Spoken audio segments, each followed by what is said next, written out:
Today we're going to talk about Disneyland Paris and its new digital initiatives.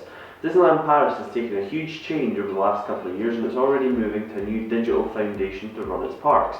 This follows a huge project that rumouredly cost over $1 billion for the US parks when they moved to the Magic Band system, Walt Disney World. So, what do we know currently in this roundup about Disneyland Paris? Well, the first thing we know about Disneyland Paris is they are hard at work changing their app. They don't want to use the same app as the rest of the Disney resorts. They don't want to use the same one that's currently being used in Walt Disney World and is already used in California. This might seem a little bit strange at first, however Disney have officially said that the reason they have to develop their own app is because the French systems are incompatible with the global app that they're using in Walt Disney World and Disneyland California. Whether that's true or not has led to some debate on Twitter, and obviously we're never going to get the actual answer on that one. So for just now, we'll choose to trust them. So they already have made some strides. There already is an app that is in the App Store and is available on iOS and Android, and you can download it now from Disneyland Paris app. It, for the most part, does well at showing you attraction wait times, although sometimes they're cached too long and they're out of date by the time you get them. It does okay at pointing out where things are on the map, and it's not too bad for picking up on new attractions. They are usually added very quickly, and it has some information on the current seasons and shows. In the park on their Wi-Fi though, it can sometimes be a little bit slow choosing to download the whole file altogether, which is massive, rather than using individual little features. The second thing that it kind of lacks is right now the PhotoPass app is completely separate to the main app. So if you want to take photos on your PhotoPass, you can, and you can use the Disneyland Paris PhotoPass app, but it's not linked into the main app, which is a little bit inconvenient because they're two separate systems. Now, Disneyland Paris are already looking at whether or not they develop their own solution to sort that, or whether they move to using a partner solution. In this case, they use Fujifilm, and deciding what one they should use for their app. This leads us on to looking at other things that Disneyland Paris are dabbling in but haven't quite committed to, and that's booking tables. Currently you can book some restaurant reservations online, not every single restaurant is online, but some restaurants are online to some people at some time. If you're confused, you're not alone. There are lots of people that find this a little bit infuriating and can't quite work out why Disneyland Paris have chosen to use this method for booking tables. It's available on the Disneyland Paris website, so it's .co.uk for everybody in the UK, and then obviously your country extension for anybody else. This could easily be moved into the app. It isn't yet, but could be soon because it is web-based. It would be very easy to integrate into the app, I would imagine. The next thing that you can currently do, if you are an annual pass holder of Disneyland Paris, especially an Infinity annual pass, you can book reservations online.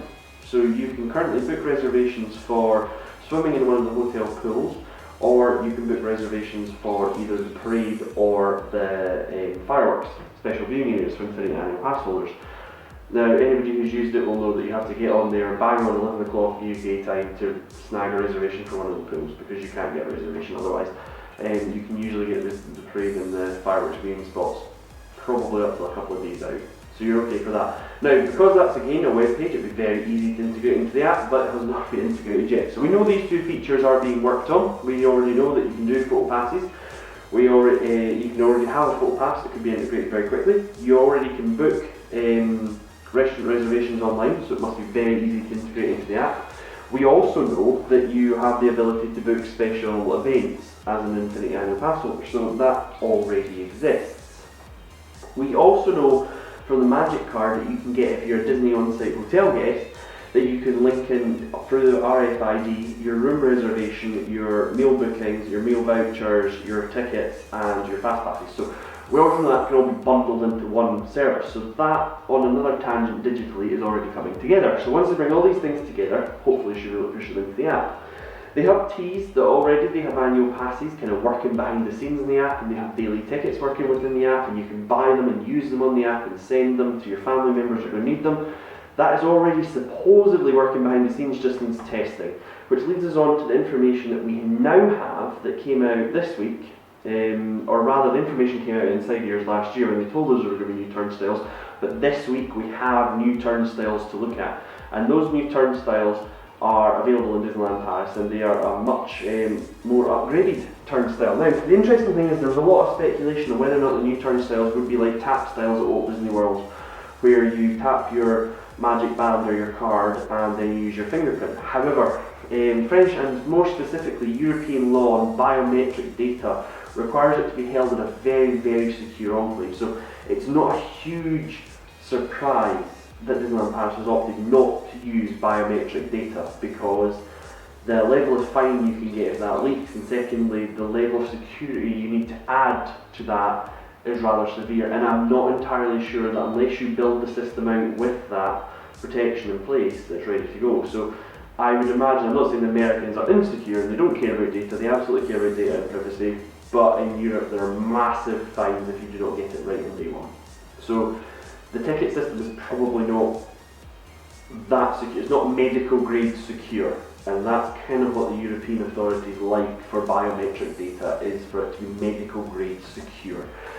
And I would imagine the cost of doing that and the security and compliance checks is probably more than it's worth. So they went with a different system. They went with a sort of, have you ever seen an e-gate on the French or the UK border, where you go through and you put your passport in and then it scans it and then lets you through? It looks identical to an e-gate, just without the back gate behind you. So you kind of walk in. I'm going to put up a video, so I don't know why I'm explaining it in great detail. However, you scan your pass either digitally, or it should support RFID, or indeed it probably supports some sort of low-level Bluetooth as well. I'd imagine everything does these days.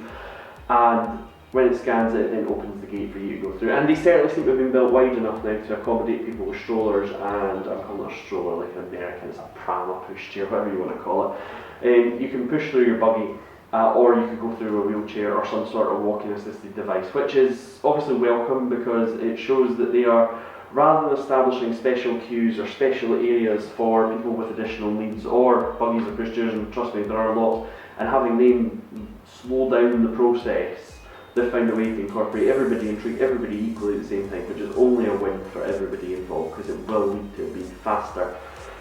So, with the new turnstile in place, I would imagine that the reason we currently don't have the app leading the turnstile is because they would quite like the new turnstile to work with the app. So I would imagine that before the app can launch tickets, the turnstiles all need to be updated. So trial 1 is underway just now. Walt Disney Studios has a live trial just now. I'm going to pop a video up if you're watching this online. So once that's in place, they can link it to obviously the app. So we already know that we're going to be able to book tables, we already know we're going to have to be able to buy tickets, 9-year passes, book special events through that, have them associated with our account. Hopefully it'll follow you around.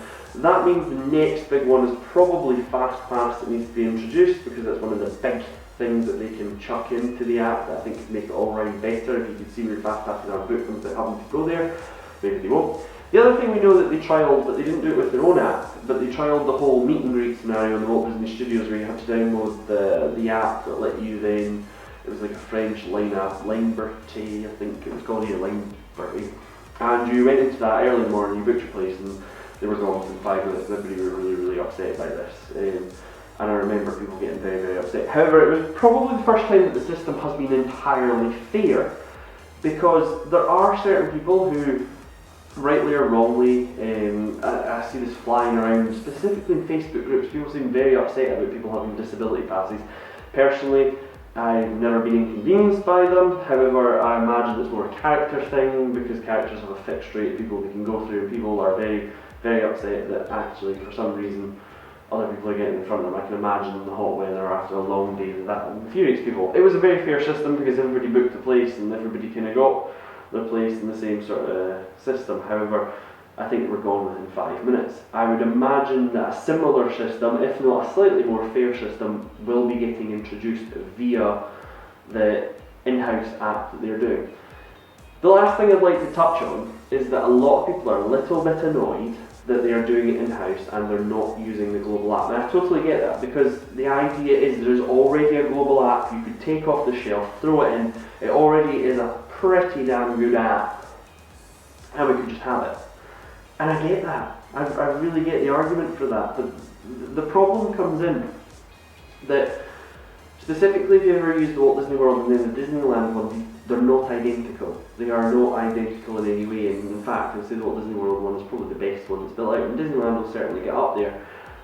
I imagine with all the languages Disneyland Paris tries to cater in, and all the functionality they're trying to do, and given that the whole resort is a lot closer and isn't treated so separately, I can see why the French development team want to do it in France. I can certainly understand that. It seems like, we don't want everything to just become, here, global hands us down to us, we do it in France. I imagine they want an independence to pursue their own things. Now, admittedly, development has been a little bit slow, and in fact, that all these features are kind of sitting there half-baked is a little bit annoying, because obviously they put a lot of time into getting these things working, like booking a table, and they should throw it all in the app, and I don't know, they should call it beta app and throw it out there, because people will be more impressed if they could see the progress. I think a lot of people are looking at the bog standard app thinking there's been absolutely no progress, but actually there probably has been a good bit of progress, it's just not been migrated into the app just now. So that's a little bit of a recap of where we are and what the options are digitally for Disneyland Paris and what we're expecting in the near future.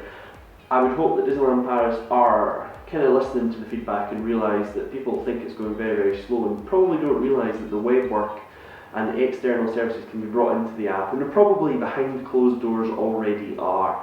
So they gave a digital update. The people who were there thought it was really good. The people who were online didn't think it was that great. Personally, it's kind of how I personally see it as how app development goes, and I can see the little bits they're trying to pull together. So that has been a roundup of digital and IT at Disneyland Paris. I've been Graham, that's been a roundup. Goodbye.